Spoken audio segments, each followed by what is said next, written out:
Termiz shahrida voleybol bo'yicha viloyat ichki ishlar boshqarmasi boshlig'i kubogi musobaqasi bo'lib o'tdi. Hozir shu haqida.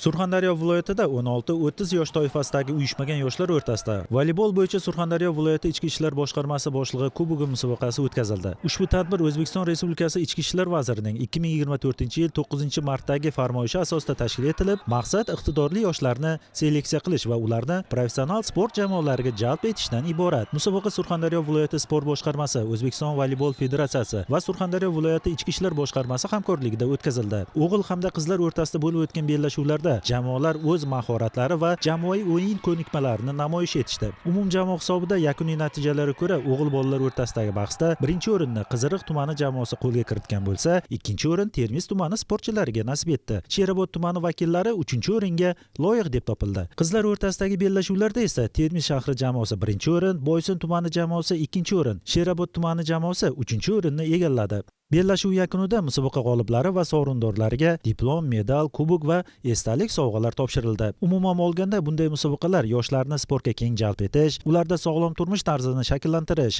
iroda va matonatni mustahkamlashda muhim ahamiyatga ega. Shuningdek, bu kabi bellashuvlar jamoaviy ishlash ko'nikmalari va vatanparvarlik ruhini yoshlarda rivojlantirishga xizmat qiladi.